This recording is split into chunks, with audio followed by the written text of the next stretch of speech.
Okay, let's pick up on I want to talk about probably your knowledge of, I won't say the back end of finances, but okay, so an artist today who may sign a major label deal, how are they making their money on a standard deal point? If you're signing to a major label deal, you're going to see an advance, and that's all you're going to see, to be honest. You know, you may get 100 grand up front for an album, you may get 150,000 for an album, but it's very unlikely at that point after that you're going to see any money. Because like I said, if you're getting, the standard deal was, 20% in the artist's favour. So it's 80-20 then? 80-20. Yeah, after everything's taken out of it. Yeah. So you'll get a big check and then not much, unless you really smash it, to a 5 album level where you can just go after the 5 album like Taylor Swift has and say, right, I want this now and that's it. But like I said, if you really look at it, of the figures of people who've had huge hits, how many of them have got money? Very little. I mean, it's probably changed now. They said it's only 2% of artists really recoup, like on majors. This is a good few years ago. So you're looking at 98% failure rate. So just take that money and buy a house. That's all you can think about doing really. If you get that huge check, but that's the whole thing. 20 years ago you had to do that to get an album out. You had to. But then you look at Master P owns his masters, and that's why he's rich. Look how rich he is. But he owns everything. But most artists, you can't get a song out unless you sign that deal. So let's explain master recordings and why that's so important for an artist. So if you don't own your masters, the master obviously in the old days was the actual studio tape. So if you own this studio tape, you can go and take that anywhere and get paid from it. Whoever owns that master owns the actual product. Otherwise you really just own a recording of it. So if you look at the Beatles, for instance, their masters were sold to Michael Jackson for what, 500 million, something like that, because the record company owned the masters. The Beatles did the recording, record company owns the masters, and pay the Beatles back a small percentage based on the sales of it and a bit on the publishing. And then the Beatles would have made most of their money out of live and other things. But the old model was the label owns the masters. And no one complained about it for a long time until people started coming along saying, hold on, I want my masters. Jay-Z always had his masters from the 90s. But it seems like even just that whole concept, I think for an artist, if you're a young urban artist today and someone gives you like 200 grand for like, let's say 2 singles, you're not thinking about your IP, you're not thinking about in perpetuity, you're not thinking about any of those things because you're seeing money that you've never seen before. What I will say, right, urban artists are still the most savvy artists out of all the artists, because you look at people like 21 Savage and all those guys, they do own their masters. 21 Savage owns all his masters. Even the guys in the UK, who was doing all collaborations first, the urban artists, rap artists in America, they've always been probably the most business savvy, because the other guys are just, it's just a very different market, isn't it? Like I say, Jay-Z, first one to really come out and say, I'm owning all my masters. Master P owned all his masters. So I think there's definitely more of an understanding there. But for an 18-year-old kid coming into it, if you're offering 200 grand and they could buy them a house, they're going to take the money. And to be honest, for a couple of songs, maybe take the money. Yeah. What's been some of like, because like I said, like if you're not following Lee on Twitter, you need to. You will get some incredible Twitter finger, outbursts. Yeah, thanks. But they actually are really thought provoking. Do you ever feel like, oh, I'm saying too much? Have you ever had phone calls from friends saying, oh, Lee, what, like? Yes. Really? I've got someone who's my PR. How do you think they feel? Because I'm like, yeah, I'm doing an interview with Billboard at 5 o'clock. I just rinsed them about 2 weeks ago, but I'm just hoping that department hasn't found out. For me, right, I don't want to go too deep, but when I die, I'd rather spoke my mind about stuff or not. So as long as I've kind of got a point, I don't really see the problem in saying it. I don't understand why people aren't saying stuff, because just because a company is a lot bigger than me, that doesn't really mean much to me. I don't care what you guys are doing anyway. I know you care what I'm doing, because you've copied my business model, most of you, but I don't watch what Warner Brothers is doing or anyone like that's doing it. It doesn't interest me. I just get up every day and do Ditto. I always get asked, the distro kid had investment from Spotify. I don't care, I work with Ditto. What do you think about SoundCloud doing distribution? I'm not really interested. I work on Ditto every day. I wake up. If I'm going to follow what everyone else is doing, I'm a follower, not a leader. and I'm not saying I'm a leader by any changes, but my future thoughts on where I think the industry going isn't going to be backed up by what everyone else is doing right now. Everyone at the moment is scrambling around trying to buy everything because the reports are up. Goldman Sachs released a report saying the industry is going to double in 10 years. All the VC companies are trying to pile money into music. So there's money everywhere. There wasn't 5 years ago. Look on a jobs board in the music industry 5 years ago, nothing. Now, every company going into every country trying to get as much as they can. I did that 3 years ago, like I said before. I went to all those countries and set that up.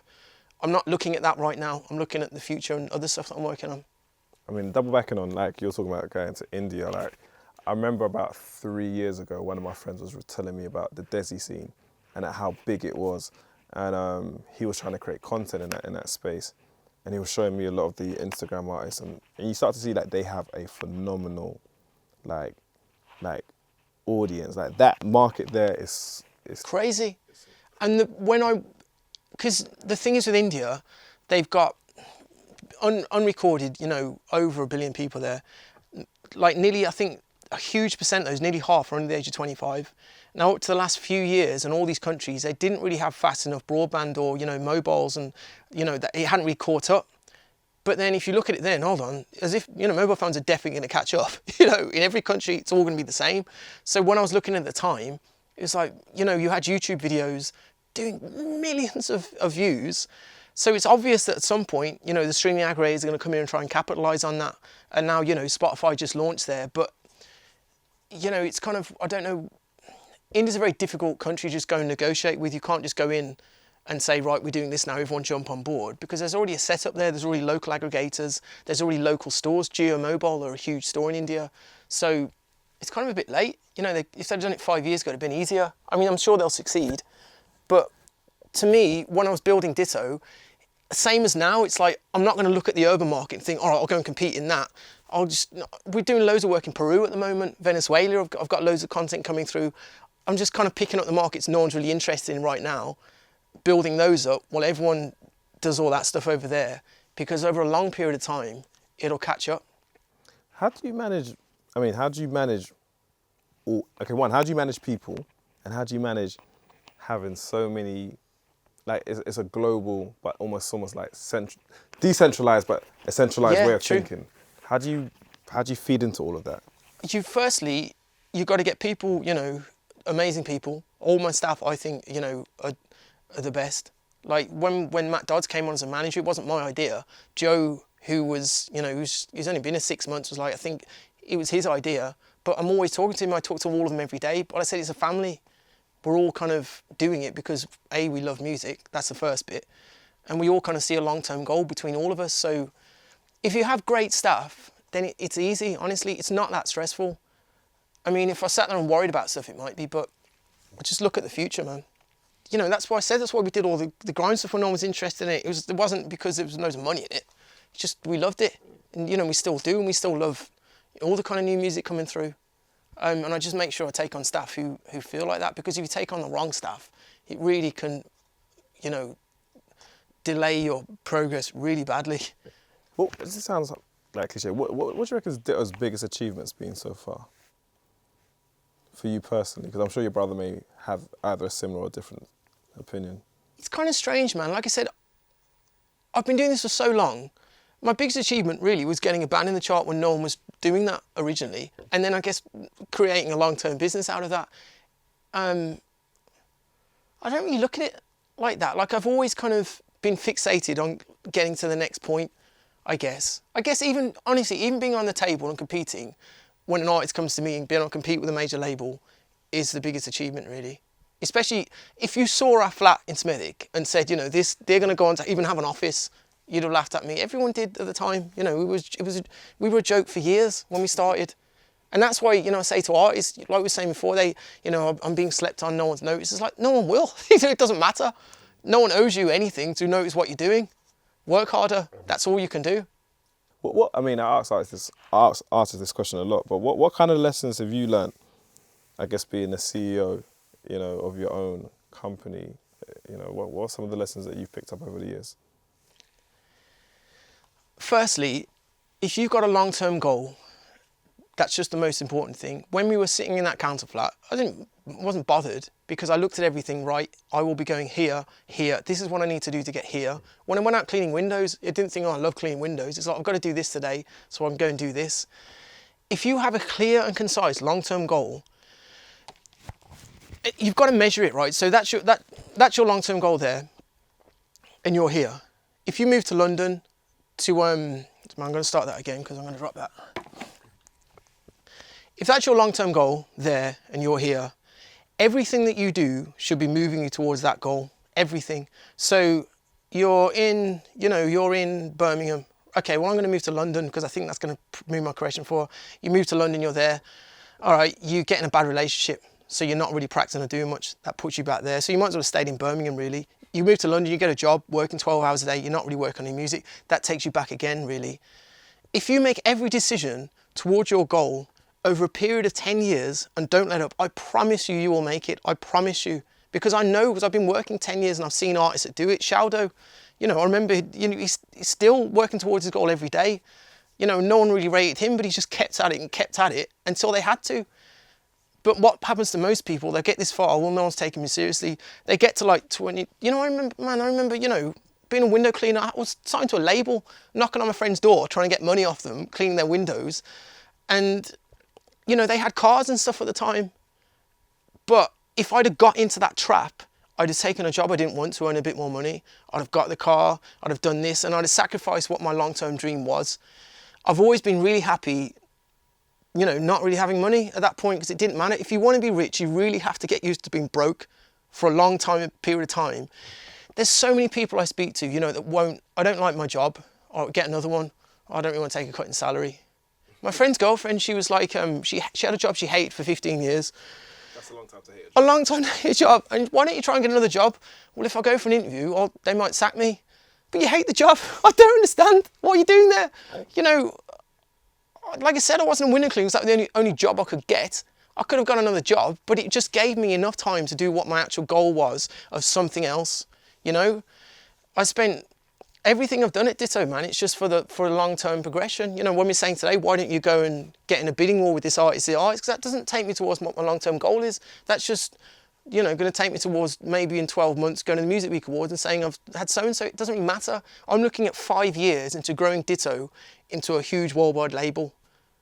That has a studio in each country, that has a team in each country, that are picking up the latest artists. If I get the next 3 huge artists, like a Billie Eilish or so-and-so, which is very possible, I'll be up there with those guys. If I spend 10 million buying content, will I be up there with those guys? No, I'll just be another guy who's buying content like everyone else is to stay in it.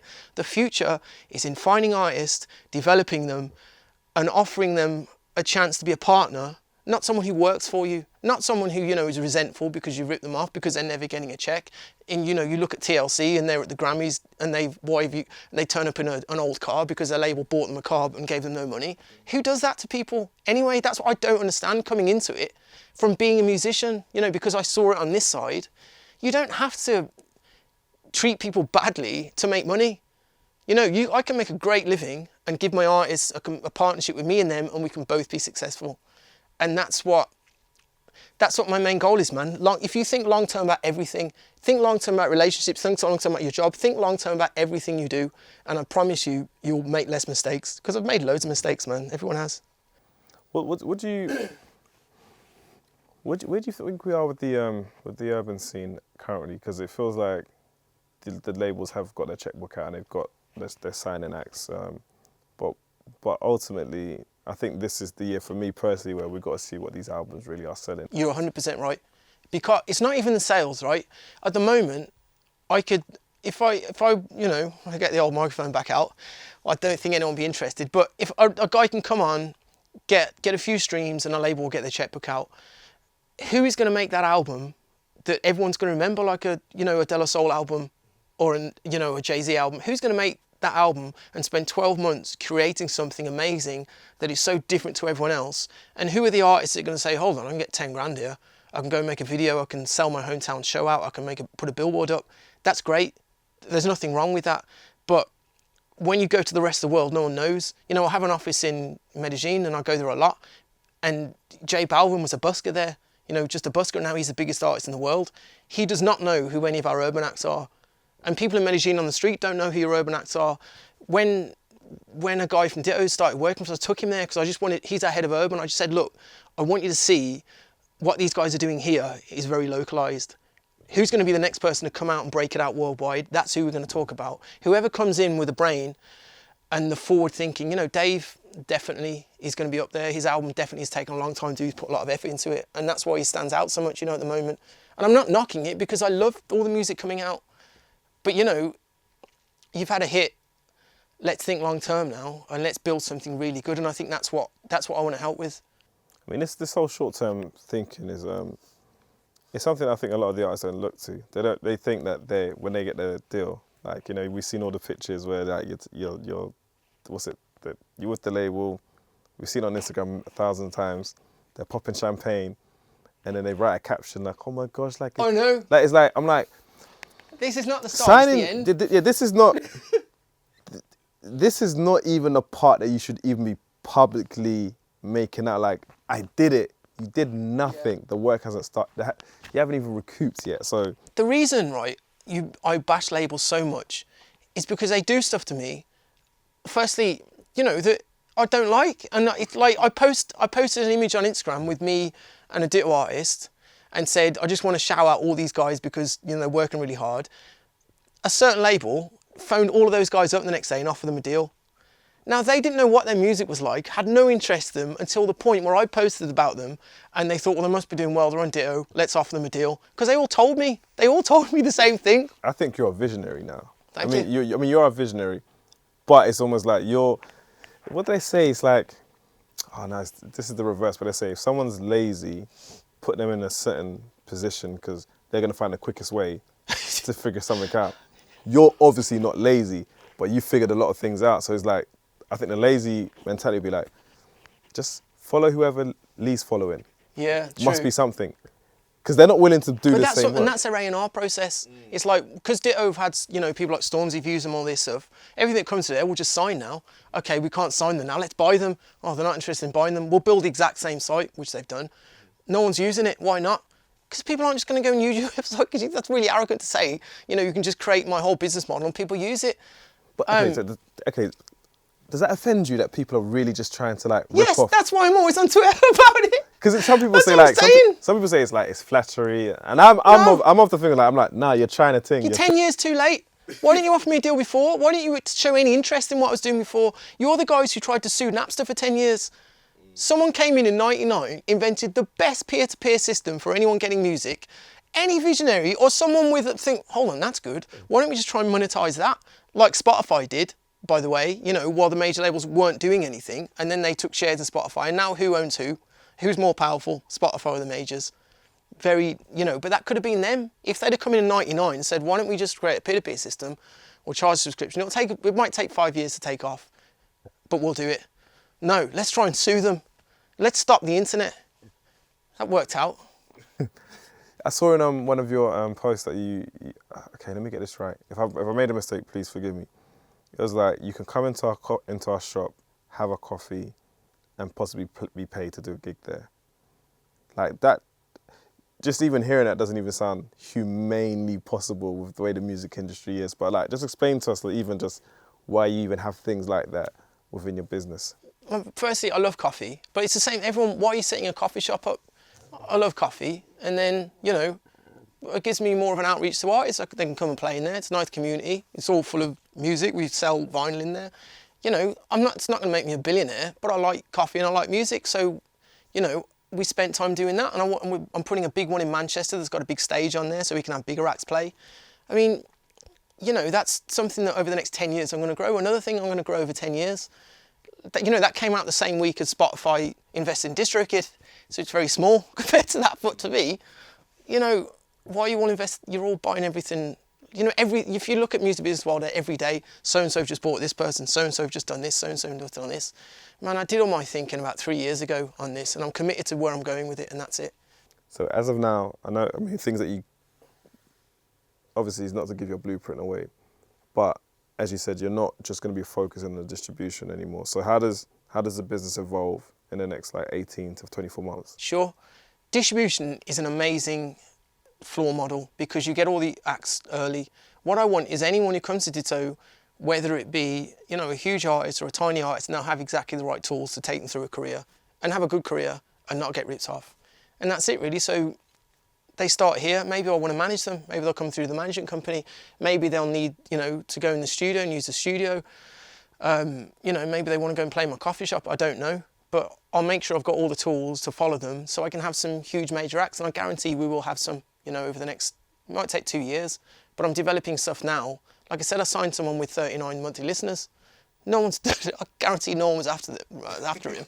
But, you know, he's definitely, we scan stuff that, you know, that doesn't come up on an algorithm bot, which everyone uses, or now for A&R. So, sorry, I'll cut into it. What is the A&R process now? Because I'll tell you how I see it. That's got 5 million views. Obviously, yeah. That's got 1 million streams. Bring them in. They got 100,000 followers on Instagram. Go. That's how I see it. You know, and I have friends who are artists, and they're just saying to me, they're so discouraged. They're like, they're not being heard.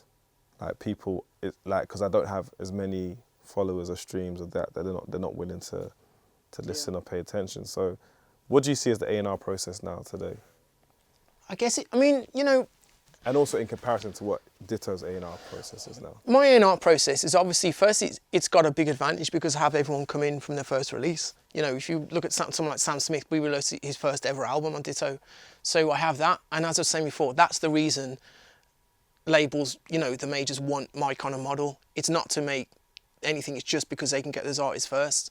That's one thing. But then, honestly, we don't even look through the Ditto ones much. I just have, you know, really young kids at the baseball who are into music working for me that are really switched on. They know all the managers. They listen to stuff, you know, before anyone else does. And it's a tough one, isn't it, really? You've just got to go outside of what your normal A&R process is. Go to some shows, you know, that you didn't think you'd go to. Ask people that you don't know what kind of music they're into. You know, we used to get tips before social media off people for artists. You know, 10, 15 years ago. What you listen to, that's cool. I'll go and listen to that. What do you listen to? I'll go and listen to that. Don't just look at numbers, because there's some terrible stuff doing big numbers out there. You know, I've released some of it. You know, it's the stuff. I wouldn't sign it for a long-term deal. If you're an artist and you're not getting heard, you just got to keep going, man, and you will be heard if you really create good music. I mean, one of the things Spotify really brought to the table is the fact now people want to discover music, and it wasn't really happening 20 years ago, you know, because we just had to listen to whatever was on the radio and we didn't really have any other outlet. Right now, if you've got to, you know, if you really spend time on honing your craft, you're going to get heard, I think. And for us, A&R is just being on the base level and trying to find stuff and keeping an open mind and listening to things and not just chasing what everyone's chasing. Would Ditto ever, and if you are about to go into this and you don't want it to be out there, just ignore the question, but would Ditto ever go into like the whole live elements of booking agency? That's yeah, possibly. Okay, we'll keep that bit out. No, you can. To be fair, that was what Matt Dodd said when he came. He was like, "What we really want in-house next is a good booking agent, because especially in the urban scene, man, there's some good booking agents, really good ones, and there's some bad ones." And there's one that kind of like has literally like 90% of everyone. So it becomes almost like, yeah, it becomes monopolistic in a way. Yeah, I want to be able to offer people everything, you know, but for a good deal. And obviously we work with booking agents. I've got nothing against anyone else in the industry. I just want to be able to offer it myself as a label, you know, It's crazy to me that no one else does management. You know, no one else is, you know, even the majors don't really do management. And I don't really know why, because it doesn't clash. Like Wouldn't it be seen as a conflict of interest in a way? Well, I'd still keep an open mind if, you know, we manage Big Zoo now, but if he wants to go and sign a deal with someone else, and it's okay, like I'm for his career. It's not. He doesn't have to stay on. He doesn't have to stay on Ditto for the rest of his life. You mean as why don't music labels should actually have like management services? Well, yeah. I mean, I think they would do, because but then again, they don't really get access to people, you know, from the ground up, which is where you want to find people for management, you know.